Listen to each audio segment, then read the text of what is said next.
오늘도 귀한 날 하나님의 말씀은 요한복음 8장 31절부터 47절까지 함께 읽도록 할게요. 이 말씀 읽으면서 의문이 들어야 정상이에요. 이 말씀을 기록한 때가 요한이 거의 90세 정도 되었을 때니까 실제 이 대화가 이루어진 때로부터 거의 60년이 흐른 다음이거든요.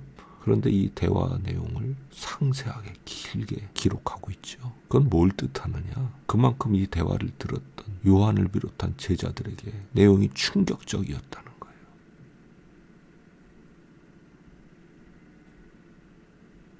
충격적인 사건은 30년, 40년, 심지어 60년이 지나도 기억이 남아있는 거죠. 마음에 심한 상처를 받았거나 굉장한 충격을 받았으면 그게 남아있게 돼 있어요. 그러면 요한이 도대체 뭐에 그렇게 충격을 받았던 것일까? 먼저 예수께서 너희가 내 말에 거하여야지만 나의 제자가 되고 진리를 알게 된다. 그래서 진리가 너희를 자유케 할 거다. 이렇게 말씀을 하셨어요. 31절, 32절에. 이건 우리가 들을 때는 막연한 얘기처럼 들리죠. 하지만은 이 이야기가 초막절 그 기간 중에 이루어진 대화였다는 걸 기억을 해야 돼요. 초막절은 이스라엘 백성들이 애굽으로부터 노예 종살이로부터 풀려났던, 그래서 광야에서 하나님의 인도하심을 받으며 살아갔던 그때를 추억하는 절기거든요. 그러니까 자유케 될 거다. 그 배경에는 애굽 종살이로부터 자유케 되었던 그들 조상들의 기억, 그거를 불러내는 그런 말씀이에요. 너희 조상들은 나의 인도함을 따라서 자유케 되었다. 지금도 너희가 내 말에 거하여야지 참 나의 제자가 되어서 진리를 알게 되고 진리가 너희를 자유케 할 거다. 그 말씀을 하시는 거예요. 그럼 뭐로부터 자유케 되는 걸 뜻하신 거냐? 죄를 범하는 자마다 죄의 종이다. 34절에 그렇게 말씀하시면서 그 죄로부터 자유케 되는 것을 말씀하신 거죠. 그 얘기는 뒤집어 말하면 그 유대인들이 죄의 종으로 살고 있다는 뜻이에요. 그들이 애굽에서 종살이 하던 그들의 조상처럼 지금은 죄의 종으로 살고 있다는 뜻이에요. 그러니까 유대인들이 다시 발끈하죠. 자기네들은 아브라함의 자손이고 종이 된 적이 없는데 무슨 얘기를 하는 거냐. 그렇게 되어들었잖아요. 사실 이 말은 틀린 말이에요. 유대인들이 바벨론에 의해서 멸망당하고 바벨론 포로로 끌려간 다음에는 바벨론 왕국, 그 다음에 페르시아 왕국, 그 다음에 그리스 제국, 시리아, 이집트 제국, 그리고 로마, 지속적으로 이런 지배를 받았어요. 역사적으로도 틀린 이야기인데 예수님의 자유케 되리라는 이 말씀 자체를 이해를 못했던 거죠. 그들은 예수님을 죽이려 하는 그런 죄의 충동으로부터 자유케 되지 못했었어요. 그러니까 예수님이 대답하시면서 너희가 나를 죽이려 한다. 너희는 너희 아비의 행위를 지금도 한다. 그러면서 사실상 그들이 마귀의 자녀라고 이야기를 하시는 거죠. 정말 불꽃 튀는 살기 등등한 그런 대화가 이루어지는 거예요. 생각을 해보세요.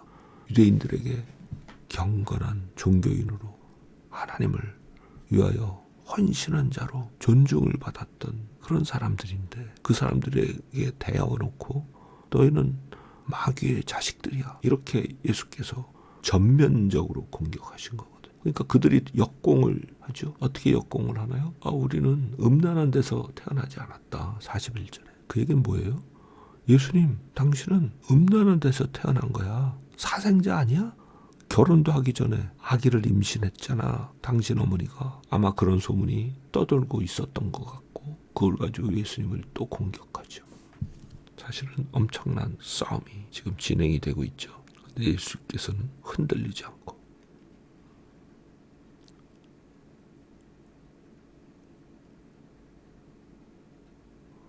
누구든지 하나님께로부터 난 자는 하나님의 음성을 당연히 나의 음성을 듣게 되는 거다. 그런데 너희는 하나님께로부터 나지 않았다. 그런 말씀을 하시는 거죠.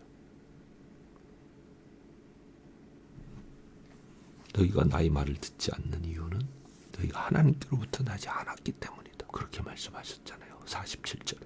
와, 세상에 내려오신 하나님. 이 유대인들이 수천 년을 섬겼던 그 하나님이 오셔서 말씀하시는데 이 유대인들의 반응을 보세요. 그들이 도대체 얼마나 악한지를 정말 밝은 태양빛에 비추듯 드러내 보여주시는 그런 대화였죠. 이 대화를 통해서 예수께서는 명확하게 보여주시죠. 우리가 암송하였던 8장 12절 말씀. 나는 세상의 빛이다.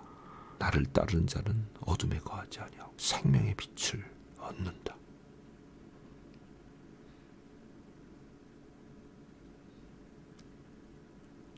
그 빛이 지금 뚫고 들어가지 못하는 이 어둠, 그들 스스로가 악해서 그 어둠에서 나오려 하지 않기 때문에 그 빛을 거부하는 이 모습. 그러나 우리는 이 빛이신 주님을 영접하였고 믿고 그의 음성을 들으며 살아가는 자가 되었으니 얼마나 놀랍고 감사한지 모르겠어요. 오늘도 빛이신 주님을 따라 살면서 참 생명의 자유를 누리는 복된 날 되기를 바랍니다.